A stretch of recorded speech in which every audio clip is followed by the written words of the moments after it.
तारीख 13 अक्टूबर साल 2005। अमेरिका का स्टेट हवाई।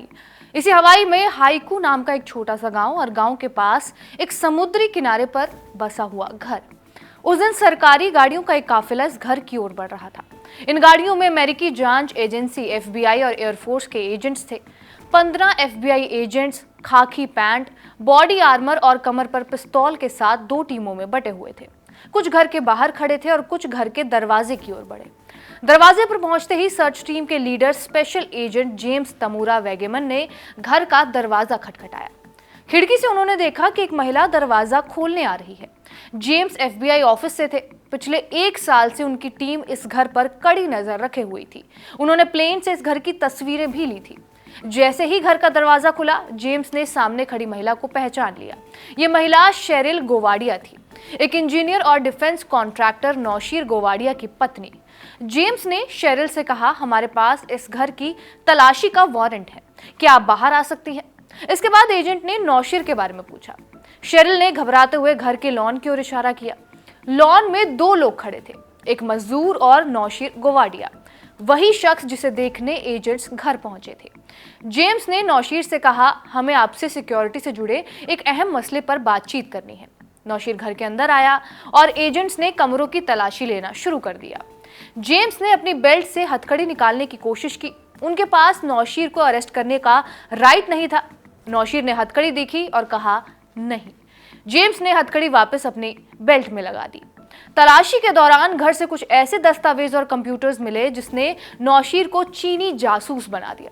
नौशीर पर आरोप लगे कि उसने अमेरिका के स्टेल्थ प्रोपल्शन सिस्टम से जुड़ी जानकारी चीन को बेची थी। इस इंजीनियर ने अमेरिका के B-2 स्पिरिट बॉम्बर्स पर काम किया था। नौशीर B-2 स्पिरिट बॉम्बर्स के रडार और इंफ्रारेड सेंसर्स को डेवलप करने वाली टीम में था। वही B-2 बॉम्बर जिसका इस्तेमाल अमेरिका ने ईरान के खिलाफ ऑपरेशन मिडनाइट हैमर में किया था। कौन है ये इंजीनियर जिसने चीन और बाकी देशों को ये सीक्रेट्स बेचे? भारत से इसका कनेक्शन क्या है? यही सब जानेंगे आज की इस वीडियो में।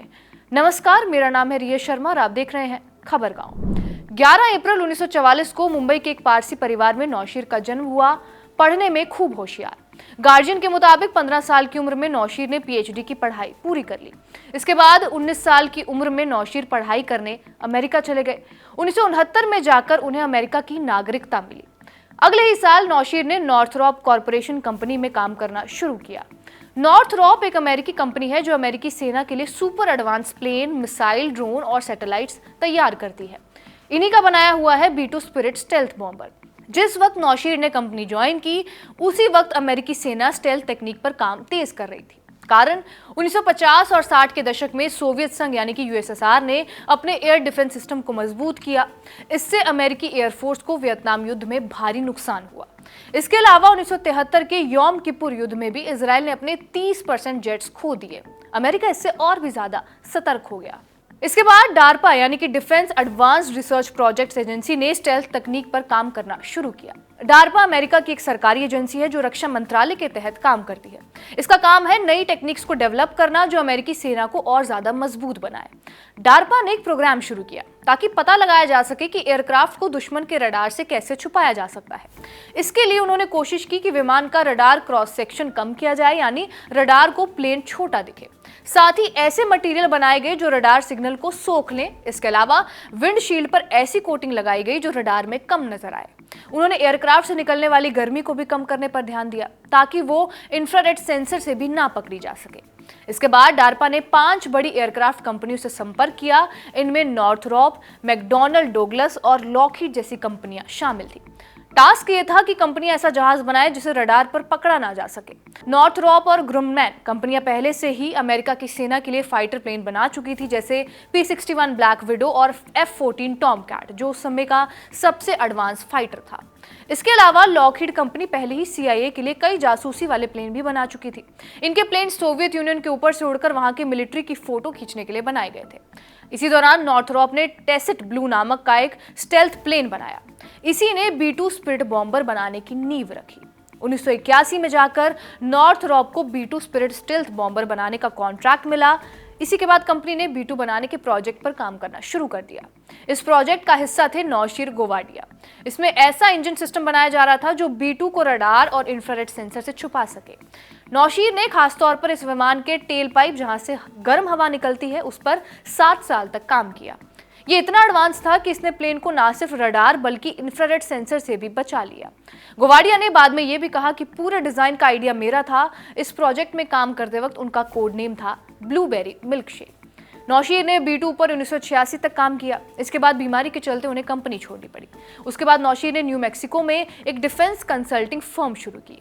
गोवाडिया को टॉप सिक्योरिटी क्लियरेंस मिला हुआ था, इसलिए उन्होंने अगले कुछ सालों में कई सीक्रेट प्रोजेक्ट्स पर सलाह भी दी। इसके बाद डार्पा ने कई कॉन्ट्रैक्ट्स में उन्हें शामिल नहीं किया। 1997 में उनका सिक्योरिटी क्लियरेंस रद्द कर दिया गया। 1999 में गोवाडिया ने फिर से एक नई कंसल्टिंग कंपनी शुरू कर दी, NS गोवाडिया इनकॉर्पोरेशन। इसी साल उन्होंने कोर्स भी पढ़ाया जिसमें उन्होंने कथित तौर पर सीक्रेट जानकारी का इस्तेमाल किया। उसी साल उन्होंने हवाई में समंदर के पास एक पहाड़ी पर जमीन खरीदी और एक विला भी खरीदा।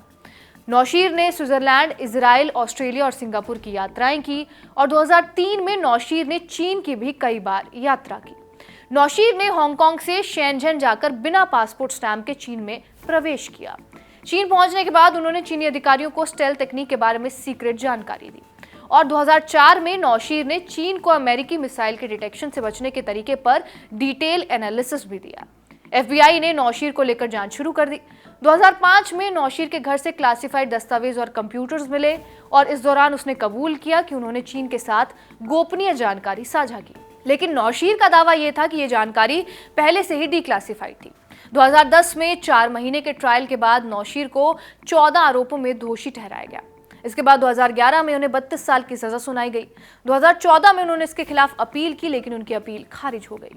कोर्ट के मुताबिक नौशीर ने अमेरिका की राष्ट्रीय सुरक्षा को खतरे में डाला, क्योंकि उनकी जानकारी से चीन को ऐसी तकनीक मिली जो अमेरिकी सेना की ताकत को चुनौती दे सकती थी। नौशीर के वकीलों ने उनका बचाव करने की कोशिश की। उन्होंने कहा कि नौशीर ने जो जानकारी दी वो पहले से ही सार्वजनिक थी और सरकार ने आम चीजों को भी गुप्त करार दे दिया है। वकीलों ने नौशीर को गद्दार नहीं बल्कि एक इंजीनियर बताया जो सिर्फ एरोस्पेस तकनीक को बेहतर करना चाहता था, लेकिन कोर्ट ने ये दलीलें नहीं मानी। आज भी नौशीर कोलोराडो के एक सुपर मैक्स जेल में बंद है। 1 फरवरी 2032 को नौशीर की रिहाई इसी जेल से होगी। आपका इस वीडियो के ऊपर क्या कुछ कहना, हमें कमेंट करके जरूर बताएं। कैमरे के पीछे अभिषेक, धन्यवाद।